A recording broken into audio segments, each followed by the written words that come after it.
Hi అండి. Welcome to voice of the day. రంగుల రత్నం full episode మీకోసం. కళ్యాణ్ ఇంటికి వస్తాడు.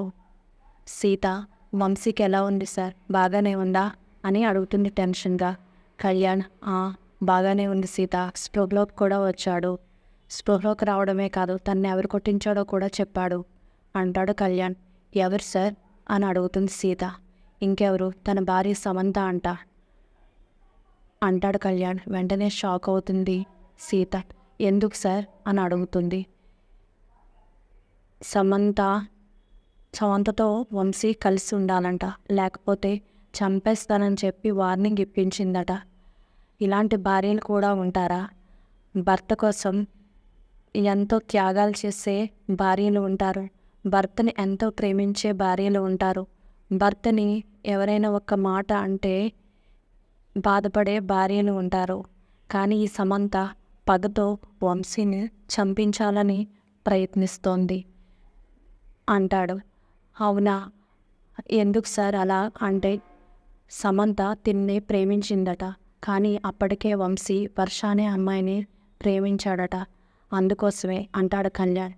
అవును, వాళ్ళు పెళ్ళి ఆగిపోయింది కదా సార్ అంటుంది సీత. ఆ విషయం నీకెలా తెలుసు అంటాడు కళ్యాణ్. అదే సార్, ఆగిపోవడాన్నే కదా వంశీ సమంతకి భర్త అయ్యాడు, అందుకు అలా అన్నాను అంటుంది సీత. అవును, రెండు మనసులు కలిస్తేనే పెళ్ళి. మనసులు కలిసిన తర్వాత వాళ్ళిద్దరూ కొత్త జీవితాన్ని ప్రారంభించాలి. అసలు మనసే లేని ఇలాంటి సమంత వంశీ మనసులో స్థానం లేని అమ్మాయితో ఎలా కలిసి కాపురం చేస్తాడు? అందుకోసమే వంశీకి ఈరోజు ఈ పరిస్థితి వచ్చింది. ఇలాంటి వ్యక్తులు ఈ లోకంలో ఉన్నారు అని చిరాకు పడుతూ లోపలికి వెళ్ళిపోతాడు కళ్యాణ్. సీత బాధపడుతూ అలా ఉండిపోతుంది.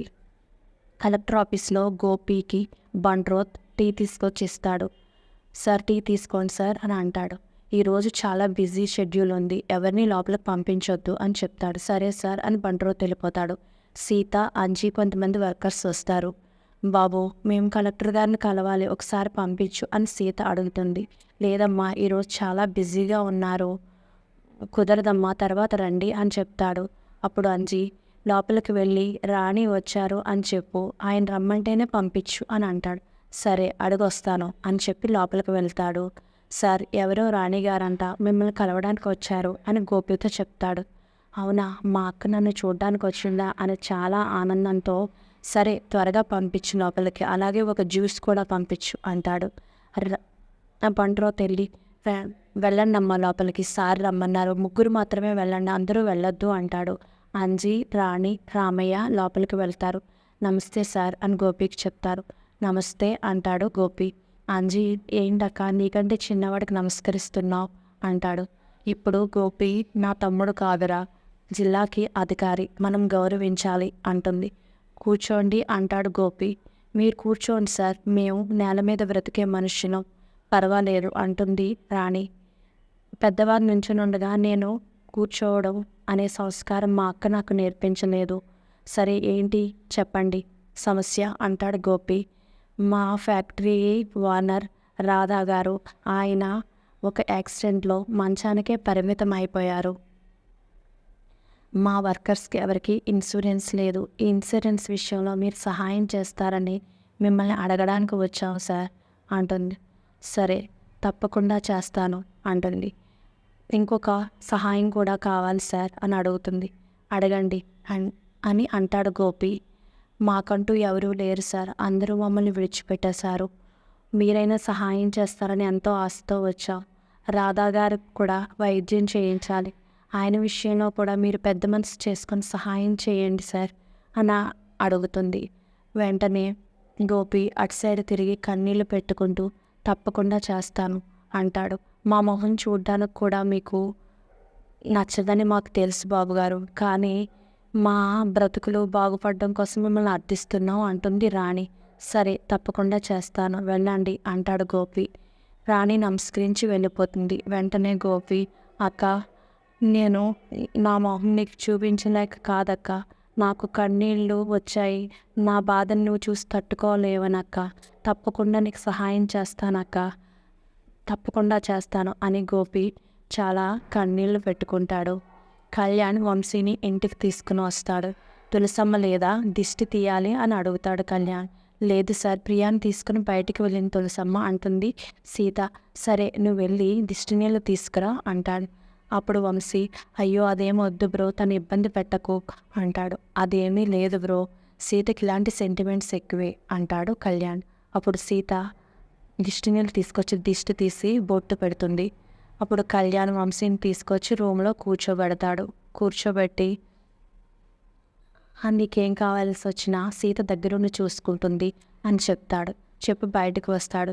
సీతతో వంశీ వాళ్ళ పేరెంట్స్ యుఎస్లో ఉంటారంట, ఇక్కడ తను ఒక్కడే ఉంటాడు.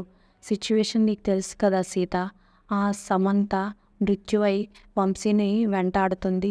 అందుకోసమే మన ఇంటికి తీసుకువచ్చాను. తను బాగయ్యే వరకు మన ఇంట్లోనే ఉంటాడు. నీకేం ప్రాబ్లం లేదు కదా అంటాడు. సీత ఏమీ మాట్లాడదు. అయినా ఎదుటి వాళ్ళకి బాధగా ఉంటే నువ్వు తట్టుకోలేవు కదా, నేనెందుకు మళ్ళీ నిన్ను అడగడం, రా అని చెప్పి వంశీ దగ్గరికి సీతను తీసుకెళ్ళి నేను హాస్పిటల్కి వెళ్ళి వస్తాను, నీకు ఏం అవసరమైనా సీత చూసుకుంటుంది బ్రో అని వంశీకి చెప్తాడు. చెప్పి వెళ్ళిపోతాడు. అప్పుడు వంశీ వర్షాన్ని చూసి థ్యాంక్స్ వర్ష అంటాడు.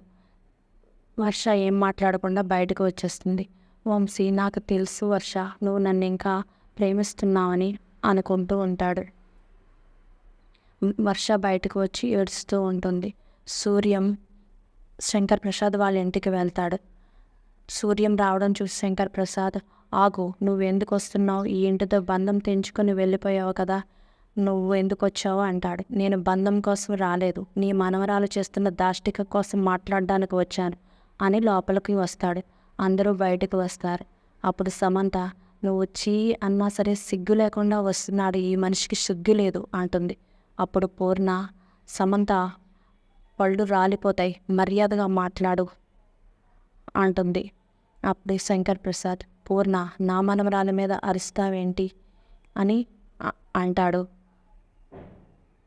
సమంత నీకు కొడుకు కూతురైతే నా కూతురురా అంటాడు సూర్యం.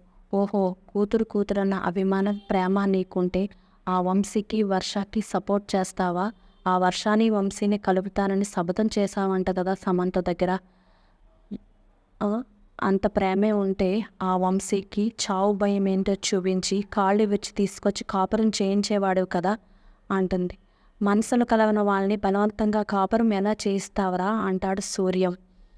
తను వర్షాన్ని ప్రేమించాడు, మనసంతా వర్ష ఉండగా సమంతతో బలవంతంగా ఎలా కాపురం చేస్తాడు. చిన్నప్పుడైతే పిల్లలకి ఏం కావాల్సి వచ్చినా తెచ్చిస్తాం, అవి బొమ్మలు కాబట్టి, పెద్దయ్యాక మనుషుల్ని ఎలా తీసుకొచ్చిస్తావురా, నువ్వు ఏం నేర్పిస్తున్నావు సమంతకి, నీ మూర్ఖత్వమే వచ్చింది సమంతకి అంటాడు. ఆయన ప్రేమతో భర్తల్ని పూజించే పవిత్రమైన భూమిరా మనది, భర్తల కోసం త్యాగాలు పూజలు చేసే దేశం రా మనది, ఇలాంటివి సమంతకి నేర్పిస్తున్నావా అంటాడు.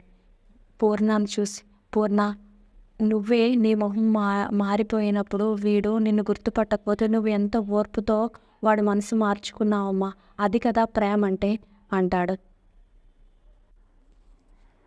అంటాడు సూర్యం. ఒరే నువ్వు మాటలు బాగానే చెప్తున్నావురా, నువ్వు సమంతని ఏమైనా చేయాలి ఏమైనా అనాలి అనుకుంటే శంకర్ ప్రసాద్ అనే శక్తిని దాటుకుని రావాలి, ఆ శక్తి ముందు నీ ఆటలు సాగవు, ఆ వంశీ బ్రతికితే నా మనవరాలతోనే బ్రతకాలి, లేదంటే అంటాడు. ఓహో అందుకేనా తన జీవితంతో ఆటలాడడానికి తన ప్రాణాలతో ఇద్దరూ కలిపి చెలగాట ఆడుతున్నారు, తను ప్రాణాలతో కొట్టుమిట్లాడేలా చేశారు అంటాడు. వెంటనే సమంత నేనేమీ చేయలేదు తాతి, ఈ మనిషి అబద్ధాలు ఆడుతున్నాడు, కావాలనే వంశీని నా నుంచి శాశ్వతంగా దూరం చేయడానికి పగబెట్టి ఏదో ప్లాన్ చేశాడు తాతి అంటుంది సమంత. వెంటనే సమంత మీద అరుస్తాడు సూర్యం. ఏంట్రా నా మనవరాల మీద అరుస్తున్నావు, ఎప్పటికైనా సరే వంశీ మనసు మార్చుకొని ఇక్కడికి వచ్చి తినతో కాపురం చేయాలని చెప్పు అంటాడు సూర్యంతో. ఓహో అది నీ నిర్ణయం అయితే నా నిర్ణయం విను, నేను వంశీ వైపు నిలబడతాను, వంశీని వర్షాన్ని కలుపుతాను, నువ్వు చేసింది తప్పని నిరూపిస్తాను అని చెప్పి సూర్యం వెళ్ళిపోతూ మహి దగ్గర ఆగుతాడు. మహి వైపు చూసి నువ్వు ఈ ఇంట్లోకి వచ్చినప్పుడే అర్థమైంది ఈ ఇల్లు ఇలా జరుగుతుందని. నువ్వు మంచిగా ఉంటే ఓకే, లేదు నా మనుషులకు ఏమైనా చేస్తాను అంటే కనుక నేను మానవత్వం కూడా మర్చిపోతాను, గుర్తుపెట్టుకో అని చెప్పి వార్నింగ్ ఇస్తాడు మహీకి. ఇది ఈరోజు ఎపిసోడ్. డైలీ అప్డేట్స్ కోసం నా ఛానల్ సబ్స్క్రైబ్ చేయండి please. Thank you for watching.